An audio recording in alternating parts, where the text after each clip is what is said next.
360 میں ہم آپ کے لیے special report state of health لے کے آئے، جس میں ہم نے پاکستان میں نظام صحت کے مسائل کا جائزہ لیا۔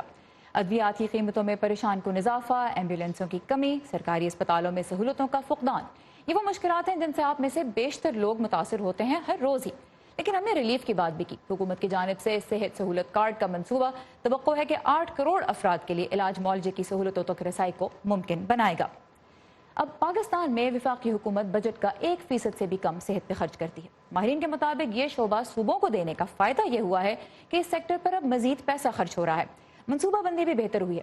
لیکن تحقیقات دانوں کے مطابق وفاق کی طرف سے کوارڈینیشن میں کمزوری ہے اور صوبوں کی جانب سے اس شعبے کی مؤثر نگرانی فی الحال نہیں ہو پا رہی، جس سے مسائل پیدا ہو رہے ہیں، اور ڈی سینٹرلائزیشن سے یہ شعبہ سیاسی اثر و رسوخ کا نشانہ بھی بن رہا ہے۔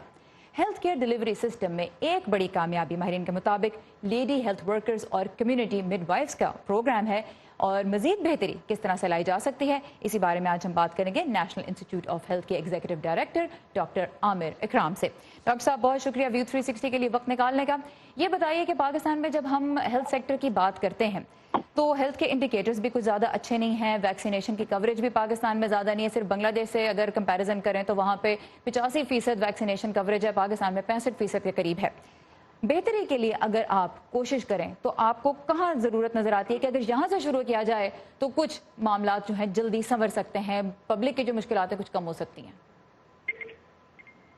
جی آپ نے بالکل درست کہا ہے۔ آئی تھنک وہ دا پریزنٹ گورنمنٹ ایکسپیکٹیشن بھی بہت زیادہ ہیں اسی وجہ سے، اینڈ ان کو already they want to increase health budget. آپ کو پتہ ہے اس وقت 0.6 to 0.7% پہ چل رہا ہے، اور they intend increasing it to 3% within next 2 to 3 years۔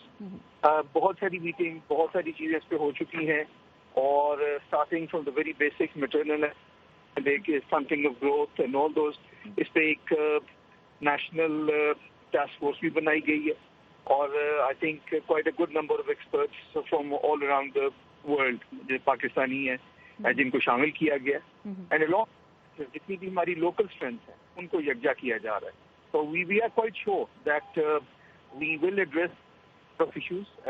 بہت ساری چیزیں ایک دم نہیں ہو سکتی، that's for sure, but the thing is that we have to do the things in a very sequential manner۔ ٹھیک ہے، تو اس سیکوینس میں اگر آپ مجھے کوئی ایک ایسا ہمارے ویورز کو بتا سکیں، سیکوینس میں شروع کہاں سے ہونا چاہیے؟ ظاہر ہے بہت لمبا منصوبہ ہوگا، لمبی ڈیٹیلز ہوں گی، شروع کہاں سے کیا جائے آپ کے خیال میں؟ دیکھیے سب سے بڑی بات تو اس وقت ہے کہ I think we need very precise data as far as any policy making, directed policy is concerned. تو اس میں آپ کو بتانا چاہوں گا کہ it's just 1 year plus time that I was given the charge of the national۔ الحمدللہ 1 سال میں ہم نے جتنی بھی اسٹرینتھ تھی ریگارڈنگ پبلک ہیلتھ پورے ملک میں ہم ان کو یکجا کیا اور خاصی حد تک اسٹرینتھن کیا further. For the first time ہم نے پبلک ہیلتھ لیبس بنوائی ہیں ڈفرینٹ صوبوں میں۔ سینٹرل لیول پہ ہم نے ایک سینٹرل ہب بنایا ہے، آئی ٹی ہب بنایا ہے، ساتھ میں ایمرجنسی آپریشن سینٹر جس میں ہم انکارپوریٹ کر رہے ہیں ساری training like emergency response, incident command management systems, اور اس میں ہم we are closely working with Public Health England and CDC America in this regard.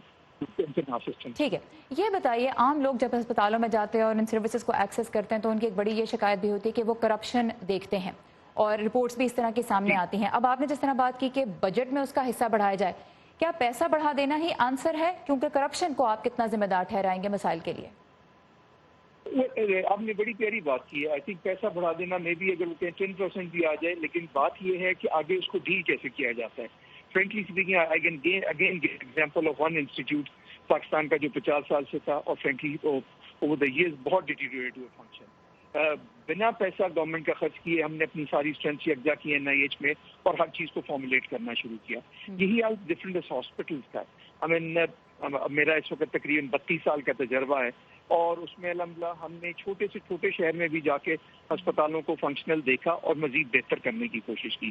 یہی policy I think at the national level, اور اس میں آئی تھنک جو ہم نے ماڈل گورنمنٹ کو سجیسٹ کیا تھا کہ اسلام آباد میں جیسے پمز اور پولی کلینک ہیں، ان کو اس لیول پہ لے کے جایا جائے کہ رول ماڈل بنایا جائے پورے ملک کے لیے، تاکہ فیڈرل لیول پہ ہوں اور ان کو فالو کیا جائے throughout the country. And definitely جو آپ کا پوائنٹ ہے corruption, that has to be addressed at all the levels. Transparency, honesty, dedication, these are the mandatory elements for anything to follow success. Thank you so much. Doctor Aamir Ikram ہمارے ساتھ تھے, executive director National Institute of Health کے. آپ کے وقت کا بہت شکریہ.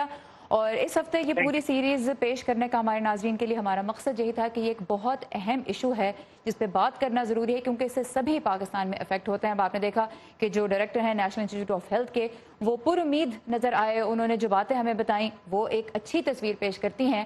اب آپ اس پورے معاملے کے بارے میں کیا سوچتے ہیں یہ بھی ہم جاننا چاہتے ہیں. تو آئیے facebook.com/VOA اردو کے پیج پہ اور ہمیں بتائیے کہ آپ نے اپنے علاقے میں اگر کوئی بہتری دیکھی ہے نظام صحت میں تو وہ بھی ہم سے شیئر کیجیے, اور اگر مسائل دیکھ رہے ہیں تو ان کے بارے میں بھی ضرور بتائیے.